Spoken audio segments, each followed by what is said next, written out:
ಹಿಂದೆಯಿಂದ ಕಲ್ ತಗೊಂಡು ಇವನ್ ತಲೆಗೆ ಹೊಡೆದಿದ್ದಾರೆ, ಬೆನ್ನಿಗೆ ಚುಚ್ಚಿದ್ದಾರೆ, ಮುಖಕ್ಕೆ ಹೊಡೆದಿದ್ದಾರೆ. ಮೊಬೈಲು, ಕಾಸು, ಗಾಡಿ ಎಲ್ಲಾನು ಕಿತ್ಕೊಂಡು ಇವನ್ನ ರೋಡಲ್ಲಿ ಬಿಸಾಕ್ಬಿಟ್ಟು ಹೋಗಿದ್ದಾರೆ.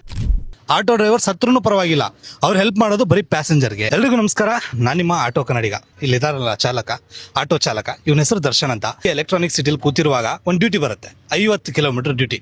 ಲಾಂಗ್ ಡ್ಯೂಟಿ ಸಿಕ್ಕರೆ ಬಿಡ್ತೀವ, ಡ್ಯೂಟಿ ಹಾಕೊಂಡು ಬಂದಿದ್ದಾನೆ ಪಾಪ. ಪ್ಯಾಸೆಂಜರ್ನು ಕರ್ಕೊಂಡು ಬಂದಿದ್ದಾನೆ.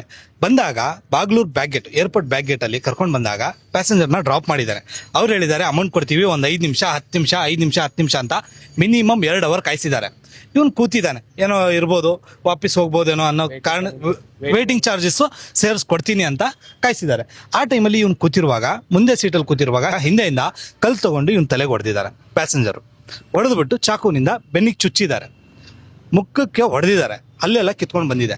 ಅಷ್ಟೇ ಅಲ್ಲದೆ ಇವನ ಹತ್ರ ಇದ್ದಂಥ ಮೊಬೈಲು, ಕಾಸು, ಗಾಡಿ ಎಲ್ಲಾನು ಕಿತ್ಕೊಂಡು ಇವನ್ನ ರೋಡಲ್ಲಿ ಬಿಸಾಕ್ಬಿಟ್ಟು ಹೋಗಿದ್ದಾರೆ. ಯಾರು? ರ್ಯಾಪಿಡೋ ಬುಕ್ ಮಾಡಿರುವಂಥ ಪ್ಯಾಸೆಂಜರು. ಇನ್ನು ರ್ಯಾಪಿಡೋ ಕಸ್ಟಮರ್ ಕೇರ್ಗೆ ಕಾಲ್ ಮಾಡಿಬಿಟ್ಟು ಈ ರೀತಿ ನನಗಾಗಿದೆ ಅಂತ ಹೇಳಿದ್ರೆ ಅವ್ರ ಕಡೆಯಿಂದ ರೆಸ್ಪಾನ್ಸ್ ಏನು ಬಂತಣ್ಣ? ನಮ್ಮ ಕಸ್ಟಮರ್ಗೆ ಮಾತ್ರ ಹೆಲ್ಪ್ ಆಗೋದು, ಇವರು ರೈಡರ್ಗಳಿಗೆ ಹೆಲ್ಪ್ ಆಗಲ್ಲ. ಅಂದರೆ ಡ್ರೈವರ್ ಸತ್ರೂ ಪರವಾಗಿಲ್ಲ, ಆಟೋ ಡ್ರೈವರ್ ಸತ್ರೂ ಪರವಾಗಿಲ್ಲ, ಅವ್ರು ಹೆಲ್ಪ್ ಮಾಡೋದು ಬರೀ ಪ್ಯಾಸೆಂಜರ್ಗೆ. ಅಂದರೆ ಡ್ರೈವರ್ಗಳಿಗೆ ಬೆಲೆ ಇಲ್ವಾ? ಕಸ್ಟಮರ್ ಸೇಫ್ಟಿ ಮುಖ್ಯ ಅಂತ ಹೇಳ್ತಾರೆ. ಕಸ್ಟಮರ್ ಸೇಫ್ಟಿ ಮುಖ್ಯ. ಹಂಗಂದ್ರೆ ಡ್ರೈವರ್ ಸೇಫ್ಟಿ ಯಾರು ನೋಡಬೇಕು? ಇವರು ಎಷ್ಟು ಒದ್ದಾಡ್ತಾ ಇದ್ದಾರೆ ಅಂತಂದರೆ, ಕೈಯಲ್ಲಿರೋ ಮೊಬೈಲು, ಆಟೋ, ದುಡಿಮೆ 3 ಕಿತ್ಕೊಂಡ್ರು. ಜೊತೆಗೆ ಇವ್ರ ಮೇಲೆ ಹಲ್ಲೆ ಮಾಡಿ ನಡೆದಾಡೋಕ್ಕಾಯ್ತಾ ಇಲ್ಲ, ಓಡಾಡೋಕ್ಕಾಯ್ತಾ ಇಲ್ಲ, ಚಾಕುವಿನಿಂದ ಚುಚ್ಚಿದ್ದಾರೆ. ಇವಾಗ ಇವ್ರಿಗೆ ಯಾರು ರೆಸ್ಪಾನ್ಸಿಬಲು? ಅಂತೂ ಬಾಗ್ಲೂರು ಪೊಲೀಸ್ ಸ್ಟೇಷನಲ್ಲಿ ನಾವು ಬಂದಾಗ ಅವ್ರ ಕಡೆಯಿಂದ ಚೆನ್ನಾಗಿ ರೆಸ್ಪಾನ್ಸ್ ಬಂದು ಅವರು ನಮಗೆ ಸ್ಪಂದಿಸ್ತಾ ಇದ್ದಾರೆ. ಸ್ಪಂದಿಸದೇ ಇದ್ದಿದ್ರೆ ಏನು ಮಾಡೋದು? FIR ರಿಜಿಸ್ಟರ್ ಮಾಡ್ತಾ ಇದ್ದೀವಿ, ನೋಡೋಣ ಈ ಚಾಲಕನಿಗೆ ನ್ಯಾಯ ಸಿಗುತ್ತೋ ಇಲ್ವೋ ನನಗಂತೂ ಗೊತ್ತಿಲ್ಲ. ಬಟ್ ರ್ಯಾಪಿಡೋದಲ್ಲಿ ಆದಷ್ಟು ಯಾರೂ ಡ್ಯೂಟಿ ಮಾಡೋಕ್ಕೆ ಹೋಗಬೇಡಿ. ಅದಕ್ಕೆ ರ್ಯಾಪಿಡೋ ಅನ್ಇನ್ಸ್ಟಾಲ್ನ ನಾವು ಮಾಡ್ತಾ ಇರೋದು. ಬರೀ ರ್ಯಾಪಿಡೋ ಅಂತಲ್ಲ, ಯಾವುದೇ ಅಗ್ರಿಗೇಟರ್ ಆ್ಯಪ್ಗಳಲ್ಲಿ ಕೂಡ ಇದೇ ರೀತಿ ಅನುಭವ ಆಗುತ್ತೆ. ಏನಕ್ಕಂತಂದರೆ ಅವರಿಗೆ ಪ್ಯಾಸೆಂಜರ್ ಮುಖ್ಯ, ಡ್ರೈವರ್ಗಳು ಮುಖ್ಯ ಅಲ್ಲ. ಡ್ರೈವರ್ಗಳಿಗೆ ಏನೇ ತೊಂದರೆ ಆದ್ರೂ ಕೂಡ ಅವರು ರೆಸ್ಪಾನ್ಸ್ ಮಾಡಲ್ಲ. ಡ್ರೈವರ್ ಸತ್ರೂ ಕೂಡ ಅವರು ರೆಸ್ಪಾನ್ಸ್ ಮಾಡಲ್ಲ.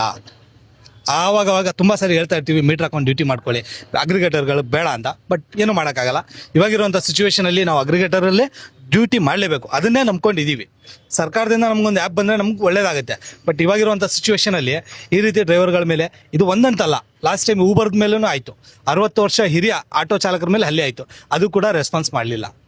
ಊಬರ್ ಅವರು ರೆಸ್ಪಾನ್ಸ್ ಮಾಡಲಿಲ್ಲ, ಓಲಾದವರು ರೆಸ್ಪಾನ್ಸ್ ಮಾಡಲ್ಲ, ರ್ಯಾಪಿಡೋದವರು ರೆಸ್ಪಾನ್ಸ್ ಮಾಡಲ್ಲ. ಆದಷ್ಟು ಚಾಲಕನಿಗೆ ನ್ಯಾಯ ಸಿಗಲಿ ಅಂತ ನಮ್ಮ ಬಾಗ್ಲೂರು ಪೊಲೀಸವ್ರಿಗೆ ಕೈ ಮುಗಿದು ಕೇಳ್ಕೊತಾ ಇದ್ದೀವಿ. FIR ರಿಜಿಸ್ಟರ್ ಆಗ್ತಾ ಇದೆ, ನೋಡೋಣ ಮುಂದೆ ಏನಾಗುತ್ತೆ.